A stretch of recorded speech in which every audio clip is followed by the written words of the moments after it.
হুঁশিয়ার।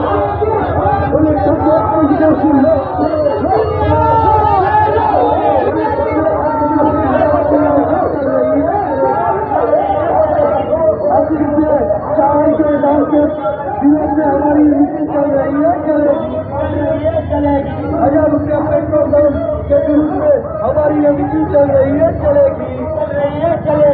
100 रुपया पेट्रोल का दाम क्यों हुआ? मोदी सरकार जवाब दो, जवाब दो। 80 रुपया चावल का दाम हुआ क्यों? मोदी सरकार जवाब दो। 1000 रुपया भाई ना, 1000 रुपया पेट्रोल का दाम, 1000 रुपया गैस का दाम क्यों हुआ? मोदी सरकार जवाब दो, जवाब दो।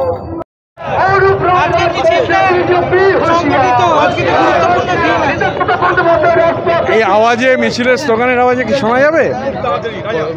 আজকে আন্তর্জাতিক শ্রমিক দিবস, 1 মে। সারা রাজ্যেই সমস্ত জেলাতে আমাদের আজকে কর্মসূচি হচ্ছে। একটু আগে রাজ্য সরকারের শ্রম দপ্তরের উদ্যোগে কলকাতায় বিরাট শ্রমিক সমাবেশও হয়েছে। আমি সকালবেলা উত্তর কলকাতার কর্মসূচিতে ছিলাম, আর এখন আমি প্রতিবারই মেয়েদের সেকেন্ড হাফটায় আমাদের উত্তর আইএনটিটিউসির হাওড়া জেলা সদরের যে প্রোগ্রাম হয় তাতে থাকি। আপনারা দেখছেন যে কি বিরাট মিছিল, প্রকৃতপক্ষে মহামিছিল।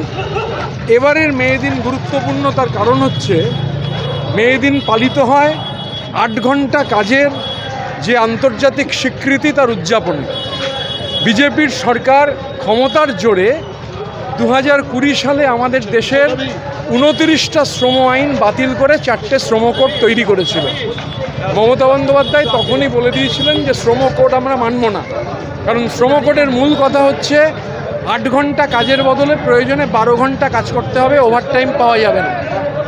মমতা বন্দ্যোপাধ্যায়ের সেই বিরোধিতাই হয়ে দাঁড়িয়েছে ওদের পক্ষে সবথেকে ভয়ানক, কেননা লেবার হচ্ছে কনকারেন্ট লিস্টে আছে, যুগ্ম তালিকায়।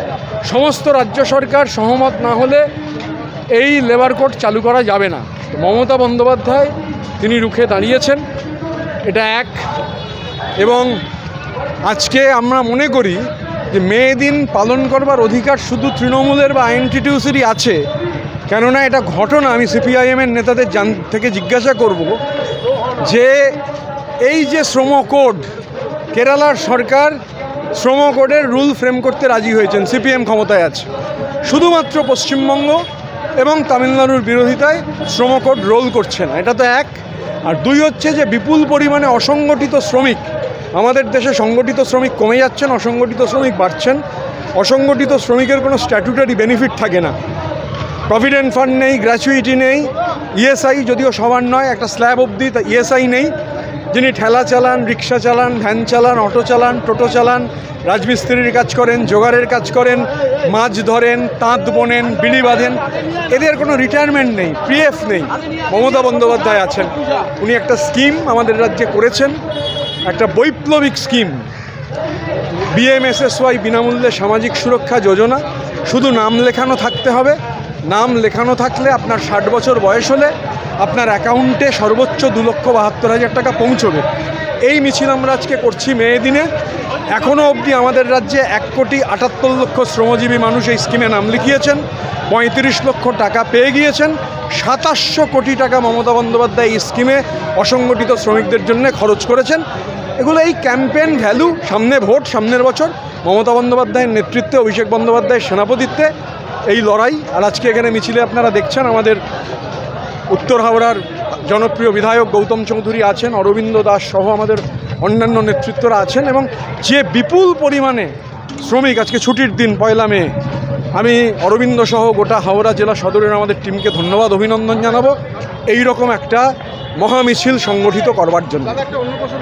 গতকাল দেখা গেছে দিলীপ ঘোষ দীঘা গিয়েছিলেন, মাননীয় মুখ্যমন্ত্রী তিনি যে কর্মকাণ্ড ঘটিয়েছেন, যে কাজ তিনি করেছেন, লোকমাতা রানী রাসমণির পর বাংলায় এরকম মন্দির প্রতিষ্ঠিত হয়নি। তা দিলীপবাবু তিনি মনে করেছেন যে জগন্নাথ দর্শন করবেন, তিনি গেছেন।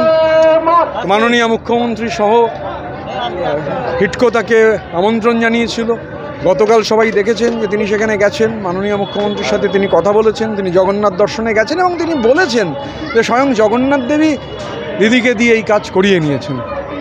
তো ভালো যে উনি জগন্নাথ ধামে গেছেন।